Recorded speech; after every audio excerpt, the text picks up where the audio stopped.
So we are going to turn this piece of wood into a gorgeous jewelry organizer like this. Come along with me and you can make one too. To make a glass knob jewelry organizer, you will need a piece of wood.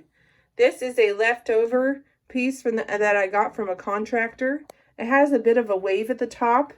I did some searching and I did find this on Home Depot, that you can purchase this. If you do shop at Home Depot, they will cut the wood for you if you just ask them. So if you do not like to use saws or don't have access to one, that is an option. So I have this piece. And the first thing what we need to do is to mark where we want the holes to go. To mark where you want the knobs to go, we have these gorgeous glass knobs. I purchased these off of Amazon and they came with 3 sizes of bolts. This is the one that I think will work best. And so I have those ready to go. But I like to pre-drill the holes before I paint. Is ideal. You can do it afterwards too. But then if you mess up, you don't have to take it back to get painted. That can all get covered up when you put it on there the first time. So I marked holes every 2 inches.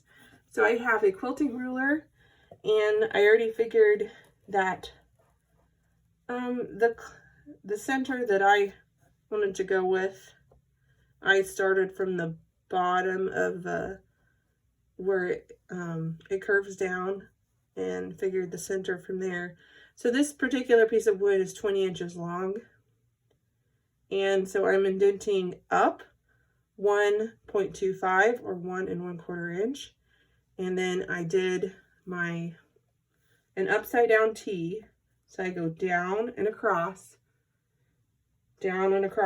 every 2 inches. So I did that at 2 inches, 4, 6, 8, 10, and so on until you get to the end of your board. Now, if your board is not an even inch, then you'll have to split the difference to make sure everything is centered up. Okay, so we have that done. The next step is to go ahead and tap the holes before we drill. And I'll show you what that looks like in just a moment. Okay, so I have started tapping these. And I have this one marked. This is painted already. I chose to paint it white. And you'll see I have 2 holes or 2 spots here that are marked that are not tapped. So this is how it works. So I have my needle nose pliers, and I have a nail, and I have my hammer. And all I do is line up the point of this nail right where the lines intersect on our upside down T. So I place it there and do a few taps and just make enough of an indentation that the bit of the drill right here can sit in there. We're going to drill all the way through, so we don't want to drill through the countertop. So we need to put something there to prevent that. Okay, so we're ready to drill. I have my drill bit ready, and I have a stack of wood here so that I won't drill through the countertop. So I just set it on the hole and we drill straight down.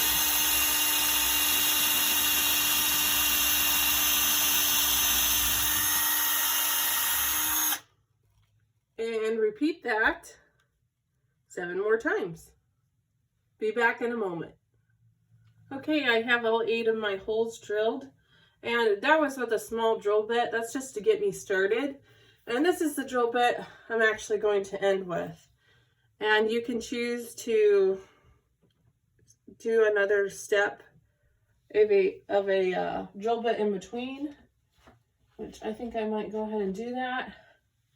Do one like this in between, and this one, the final one. We want the hole to be slightly bigger than our bolt, and so that's how we know which one to choose. Okay, I'm back. All the holes are drilled.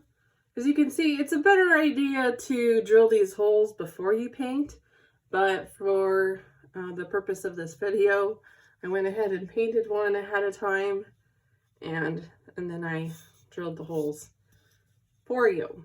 You can see it takes off just a little bit of paint and kind of leaves it a little bit rough. If I didn't have this painted, I would have drilled the holes and then taken it out and sanded it lightly with 220 or something like that.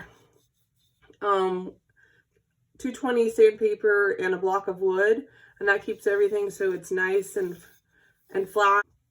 Okay, I have all of them screwed in. Next part, I do felt pads. It's not required and it would still work, but I feel like it needs a little bit because then it makes everything balanced, so that your jewelry organizer is not hitting the wall and it's not rubbing paint off.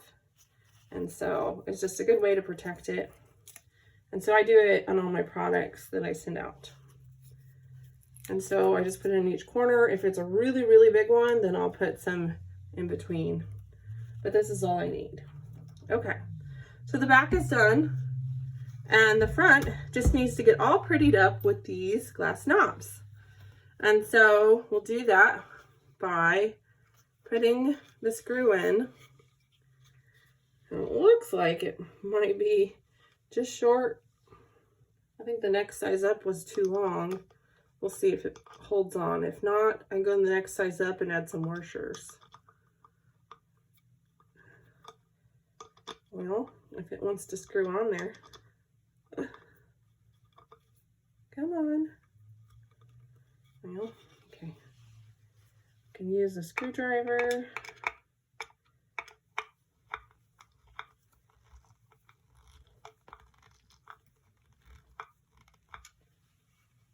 All right, it's on there. Okay, that's one to go. And we have 7 more. Let's try the next one. So I put the screw through, grab a knob, and we just screw righty-tighty. And then use our screwdriver to tighten it. Well, I can get it in there. Okay, so I'm holding the knob on the other side so it doesn't turn, and that's how I'm getting it to tighten. Okay, so I have 2 done, 6 more to go. Be back and I'll have them all done. Okay, I have it all finished. Before I show you the finished product, I was going to show you how I organize some of my supplies. So here I have my bolts, and I use a lot of the big one and a lot of the small one. So I have like 3 slots of this medium-sized one, which is interestingly what this particular wood needed. And so I have my different types of felt pads. So if I were to use something with a darker color or black or brown, I would use these. These are actually a dark brown, but you can't really tell. And again, they're on the back, nobody's looking. And I have these beige felt pads, which I use with the majority. My hands are slippery. Majority of my things, and they just have a little sticker. You peel that off. And I have some hooks in here. Majority of my hooks I keep up on my pegboard. And I'll show you that here in a second. Okay, and here's my pegboard. I sell some of these in my shop, and I organize my supplies with buckets. And so I even have a bucket organizer in my shop, which you can purchase. It's at createdforyoushop.etsy.com. And I have some of my hooks, my staple gun, the packing tape, staples, my wire snips, gloves, batteries for my camera. It's all here. So this part's quite organized. And I have a few random supplies over here. And then here is our finished product. And so it is a gorgeous glass knob organizer. This is the one I made today. And in a second, I'll show you the one I finished the other day where I actually installed hooks along the bottom.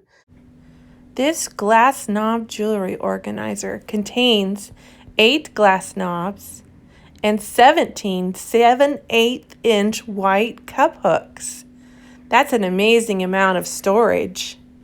And it's beautiful too. So, I'd love to see if you make one for yourself. Send me a picture or send me a note and let me know how it turned out. For now, thanks for watching, and please like and subscribe. Bye-bye.